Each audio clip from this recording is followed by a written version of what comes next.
Blood Covenant, a V5 Sabbat story, is a production of Simulacra Studios.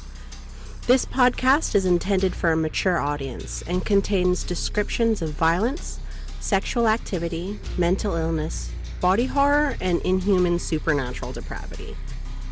If you're not comfortable with what you hear, please feel free to skip ahead or stop listening. If you'd like to support the show, please visit patreon.com/Simulacra Studios. Oh, buckle in. Shit's about to get weird.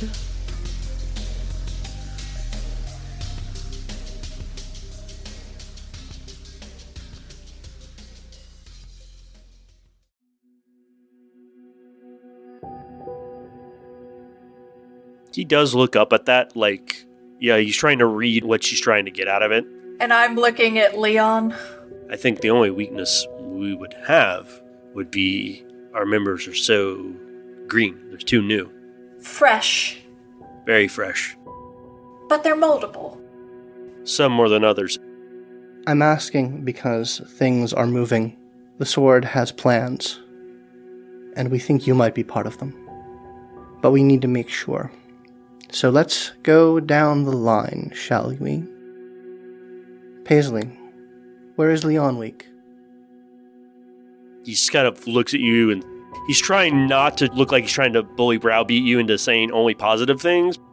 Well, Leon is very capable and very strong. I don't need to hear of his strengths. Okay. I would say that spiritually, I would find him to be lacking. But I think I would say that about just about anyone. I see. And then her head whips over to Leon. It's Leon, where is Payslee weak? She doesn't get the others. She understands what they need to do, but she doesn't understand what they need. I'm going to look as if I want to argue with you, but I am not going to, not right now. I understand that was uncomfortable. Now that that little bit of awkwardness is out of the way, let's discuss the rest of your pack.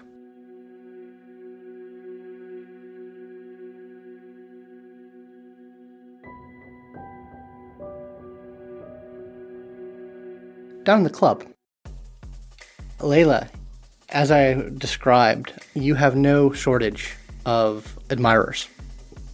They are everywhere around you. How are you managing this crowd? I mean, if they want to, push each other over to get closer to me, that's fine. I love that shit. It's like good for my self-esteem. Fucking get over here. Crowd surf over to me. So you encourage that sort of behavior? Hell yeah. You manage to get a nice little vantage point where you can be seen, and, boyfriends and girlfriends are getting very upset with one another as people want to get a piece of the hotness that just walked in. It is very, very affirming. You do see out in the crowd, though, when you're sort of perched on one of the speakers, you see a couple of eyes looking your way, less lustfully, more displeased, as their particular snacks are getting drawn your way. Well, maybe they should fucking throw it back harder. They'd pay attention to them too, shit. So back at the bar, Reggie and Buck, how are you guys dealing with the crowd of mortals around you and the noise? Reggie will likely be falling back to his old back foot of being on edge and being, hyper aware of his surroundings, yield exit strategy. So he'll probably just be surveying, watching the crowd. Since he doesn't see, Leon or Payslee, he'll likely be watching Layla. Kind of confused. Layla will, point.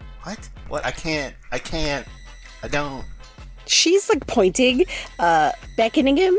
There's no words. Her mouth is moving, but all you hear is, whatever's playing. Oh yeah, the bass is thumping, the high notes are going, and the crowd of dancing and screaming with joy and pleasure mortal is just too much. Probably you'll notice, since he's been watching, there are a bunch of people being very, very thirsty about her. Reggie will see this as an opportunity to take something from people who think they're better than him, so he will go over to her and dance. Come on, get up on the speaker. I'll help you up here. Come on. So, yeah, he's taking something from someone, and he's hurting people, so now he's happy. I love that. That's great. I love this for us. Oh boy. So yeah, so the two of you climb up on the speaker and get it going. People seem to enjoy the show. You're the sort of the straight man to her flamboyancy. Especially because you're dressed just like a fucking dude. Yeah, that's fair. Especially because there's dudes that got dressed. And they're like, that guy? That's really that one? There's a little bit of joy in that, yeah. So that leaves Buck at the bar. What's his plan? He can't drink whiskey anymore, but he can still smell it.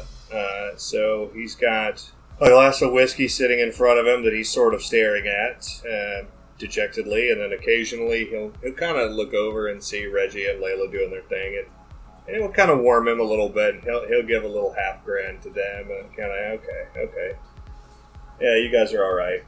So he just kind of watches everybody, and if people try to talk to him, he'll stare at them while they talk to him as if he's looking at some point in the back of their skull until they get uncomfortable enough to stop talking to him. And that does happen a couple of times, because the mortals here they're of an opinion of what this place is all about and what the kind of party this is, and from a distance you're very good looking. So yeah, you have to do that a couple of times, and eventually you kind of get that bar back comes and says, there's other rooms here if you want to indulge your pleasures. What kind of other rooms are there?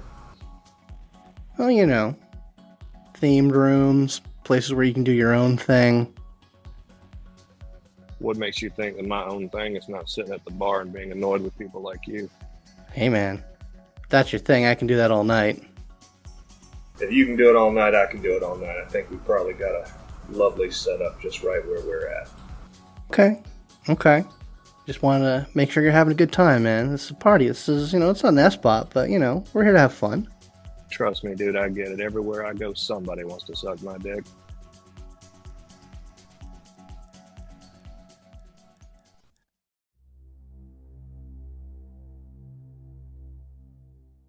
Back in the penthouse, you have a lot of new blood, you say. I have to admit I'm most interested in your convert from the cult of Set. What are her needs? Where does she need to grow? Hers is that she's not in the family yet. To me, she hasn't proven herself. She's, at best, a mercenary right now. She follows our orders, she does the Voldery, but she's not one of us yet. Well, she hasn't grasped.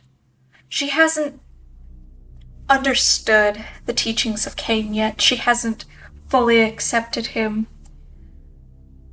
But she is willing to change. Troubling. You definitely need to keep an eye on her. She needs more time, I think, and I think Payslee is better than most in dealing with her. Interesting. Now, what about your newest? I heard he was a product of Austin. Yes, Reggie is his name. We don't know about him yet. He is very green, but we are trying to prove him out and to test him. He could go with a bit of an ass-kicking. Phrasing, but yes. He needs guidance in many different ways. Tough love. And actually, since we have the honor of being in your presence, I would ask that if, before the night's out, if he would be able to speak with you. Your clan is better suited to communicate with one another than anyone else. Perhaps one night I will share a conversation with the young man, but my time is very valuable. Finally, Buck. I have heard of his savagery, and that intrigues me. But what does he need? Guidance. He's very lost. He's, what would you call it, depression? Would you call it sadness or heaviness? He hasn't found his place yet. He doesn't know what he's fighting for. He fights because he's got nothing to lose. but I want to see when he fights when he has everything to lose. I wish to see that as well. Thank you. Thank you for being so candid with me. That makes this easier. Makes me assured that we have made the right choice about your pack. Tomorrow evening, after the sun sets, we have a plane ready for you. We're sending you to Montreal. Payslee is ecstatic because, of course, that's where she was embraced. So she has got so happy. He's stiff as a board. Like when you say that kind of long-term travel. Yes, there are many luminaries of the paths in Montreal. Many people with whom I think you, as a pack and as individuals, would benefit from spending some time with. You go with my personal dispensation. Of course, you are not, you are not going there as untouchables. No, if you are weak and you falter and they find reason to take you down, they will. But you go with my name behind you. I'm honored, but I also expect nothing less. Enjoy yourselves well tonight. She stands from the pool, and you see when she stands like below the line of blood, the shape of her body is very different. There's lines of gills going down her stomach, and her legs are much more blubbery and thick, almost fused together.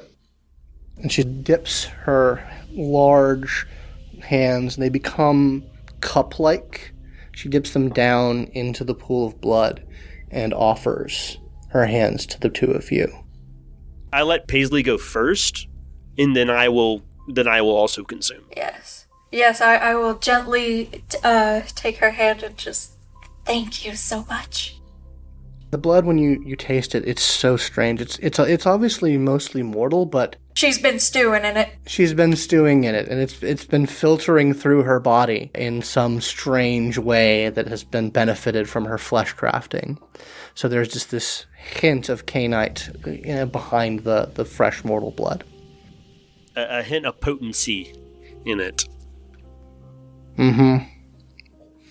And she says, "Go tell your pack the good news. Make them ready. Enjoy yourselves. Enjoy what New York has to offer before you attend to more serious business up north." Thank you so much. You're welcome. Should we expect to hear from you when you need us to come back? That depends on how weak and how strong you are when you have gone through what Montreal has to offer. Understood. You have a good evening. You as well. And she sits back down and repositions herself to be looking out at the city and away from the two of you. Now that she's dismissed us, he'll walk out. When we're back in that main area, he actually pulls out a handkerchief and cleans himself up a little bit, and then... Leon? We'll help you. Here, he just hands you the handkerchief. Thank you. The elevator door opens again, the attendant is there, and you eventually come back down to the party. When you come back down to the party, there's a slightly different vibe to the show. There are less voices. There's less people here. It's not obvious. It's not a bloodbath. There's not corpses everywhere, but it's emptier. And your attention, both of you, is drawn to one of the speakers, where Layla and Reggie are apparently just getting fucking down. I'm assuming we come back to that lobby and the bishop is still there, or they're gone? The bishop is there. He seems to have a couple of petitioners and attendants sort of waiting. Yeah, meanwhile, I'm looking at Reggie and Layla like, leave some room for Cain, Jesus! No, stop! Yeah, he just gives a very solemn nod to the bishop as he passes, but he'll go down and go retrieve the two of them. He'll look to Payslee and go, could you make sure Buck is still at the bar? Leon, you head over to the speakers where Layla and Reggie are getting it down, and they just seem to be lost in conversation amongst themselves, washing the music. And you just sort of loom there waiting for them to shut the fuck up and notice you. I'm just so sick of it. All everyone wants to play is Matchbox 20 in the car, and I'm sick of it. I'm done with it. I'm over it. And I want to listen to good music, but no one lets me touch the fucking CD player. We got some metal in the Geo Metro, girl. When you say that, Reggie, you see Leon there lurking at the foot of the speaker with death in his eyes. Immediately, once I see you, Vampire Dad, I will hop down. She's like, no, don't go! Layla, you then notice Leon there very impatiently waiting for the two of you to finish up. So I'm going to go retrieve Buck. Okay. So yeah, Payslee, you head over to the bar. I'm assuming Buck is sitting there with his whiskey. After talking to this guy more, was he able to get me blood that had whiskey in it so that I could actually drink a bit? Oh, absolutely. Cool, then after insulting him a bit, I will get blood with whiskey in it. He says, you got any preference? He just sort of like motions out to the crowd. Or is it the whiskey that's important? Yeah, and Buck points to the cheapest bottle of rot gut whiskey in a plastic jug on the lowest shelf. Alright, so he grabs that, he pours like a double, pats the bartender, and hands it to him. And he scans the crowd, sees someone who's here on their own, and shoves the drink into his hand. And like he says something to him that you can't necessarily hear over the sound of the party. But the guy just starts chugging this whiskey. And like you immediately see him getting woozy and sick as this terrible rot gut just assaults his stomach. And then quicker than you can see, that kid is behind the bar. And the bar back just sort of lifts up the little wooden hinge between the front of the bar and the back of the bar. So Buck will take advantage of that, take a few, get himself a few drinks. He'll, so by the time Payslee gets down there, Buck still looks fine. He's just holding his whiskey, staring forlornly into it. Did you take all the kid, or did you leave some in the bottle, as it were? I mean, I left some. I've got no reason to kill this kid. So, by the time Payslee comes to find him, he is as you left him, as you last saw him. I'm gonna put my hand on his shoulder. You having fun, Buck?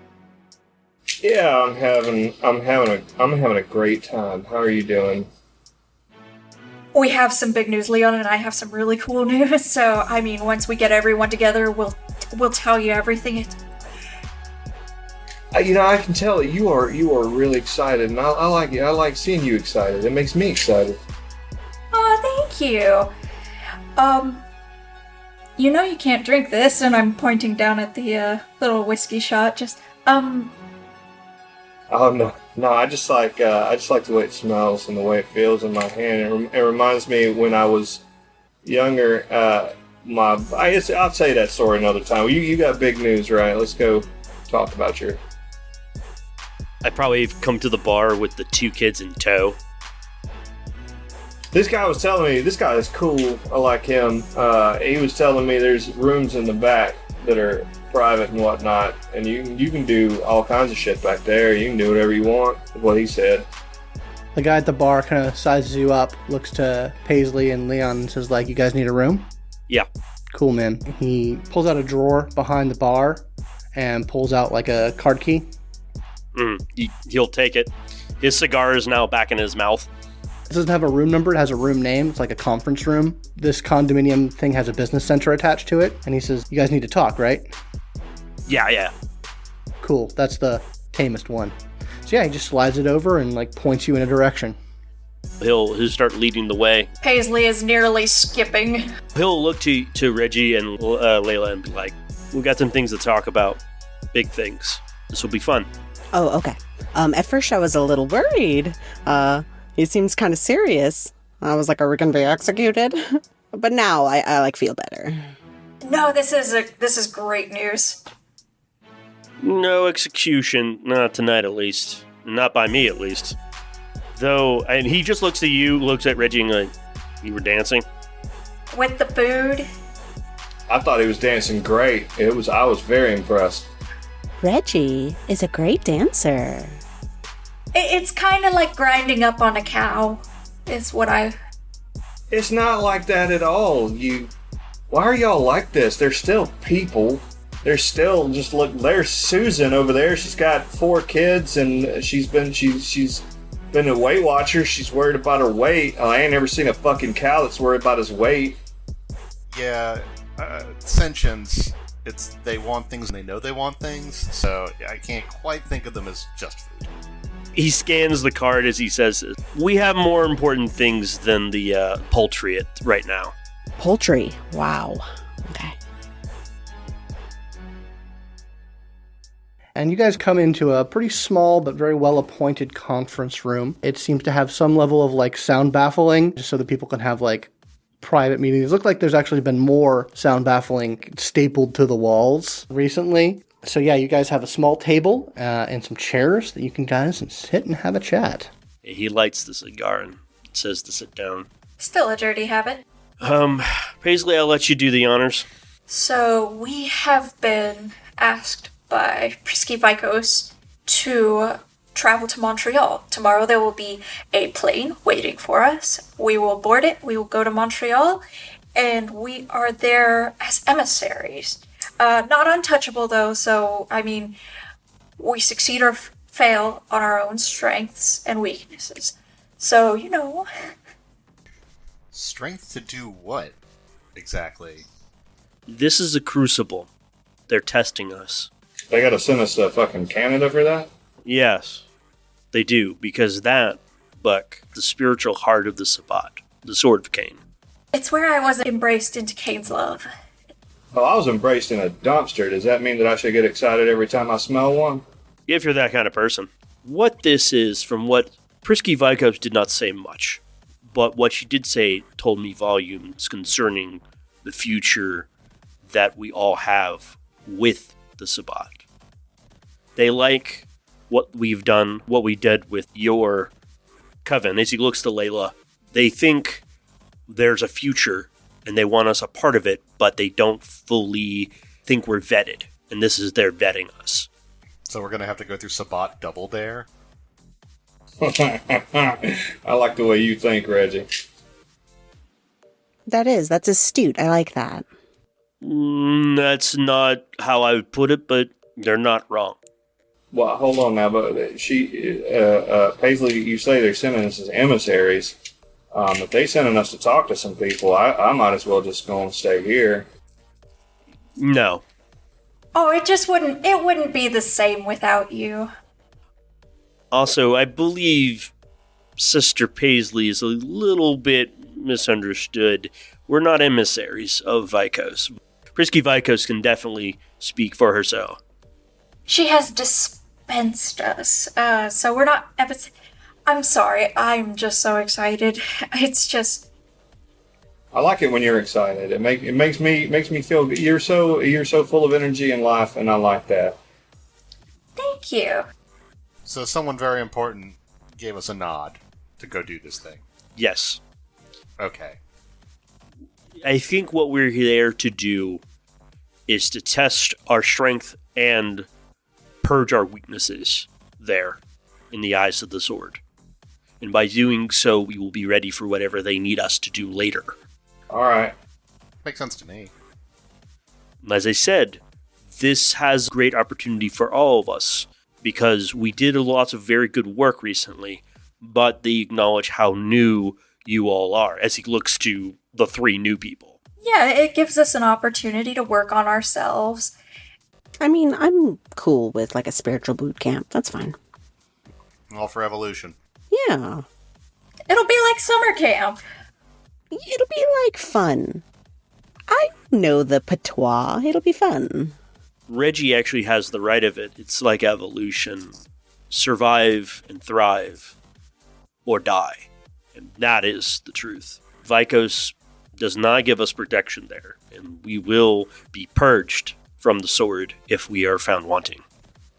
Reggie, you think back to that night in Austin when you were embraced prior to the siege, and you remember the various monsters and abominations that you came to understand are your clanmates, saying, Vykos this, Vykos that, just dropping that name every now and then. And you asked Yngve, your sire, that horrible hive man, what that name meant, and he explained to you that Vykos is a very high luminary of Clan Tzimisce, which is, of course, your clan.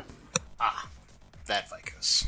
She's here, obviously, on much more official business, bigger business than for us, but we are now a part of it. I'm interested to see what this turns out for us, and especially you, Buck. And of course, since we're being sent by her, it would be good to comport ourselves in a manner, befitting the Sword of Cain. So Buck and, Reggie, maybe suit jackets. Suit jackets. Isn't it cold? Will suit jackets be fine? I think we'll look very unusual walking down the street of Montreal in a suit jacket, first. Second, I think we should dress appropriately to the situation we're walking into. Now, if we're going to go talk to some, spiritual advisors or something, I'm pretty sure dressed to the nines is not the way you do that. You will definitely need to be who you are.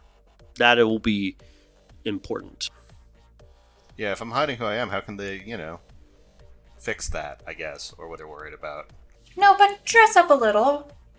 I got a different T-shirt in the car, and I got another a jacket I could wear. It's only got one hole in it. Would that be all right? Canada's cold though. Maybe. We can go to a big and tall store and get you a beat coat or something. That'd look good on you. That actually sounds great. You should do that.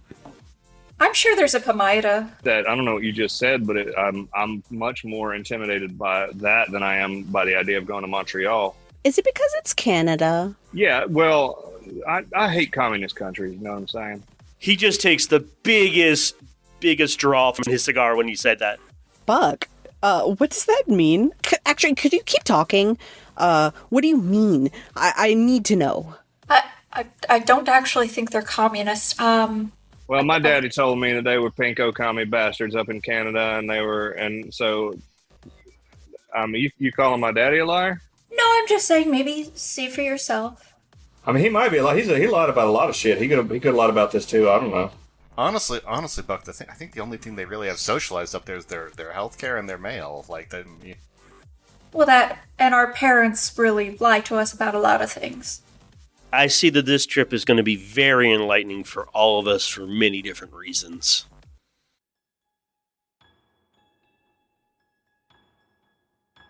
Thank you for listening to this week's chapter of Blood Covenant, a V5 Sabbat story, presented by Simulacra Studios. Simulacra Studios is an entirely listener-supported podcast. If you'd like to support the show, please visit our Patreon at patreon.com/Simulacra Studios. Patrons can listen to the entirety of Season 1 right now, in addition to gaining access to our private Discord server, where you can chat with the cast and crew of all Simulacra Studios productions. Again, thank you for listening, and we'll see you next week.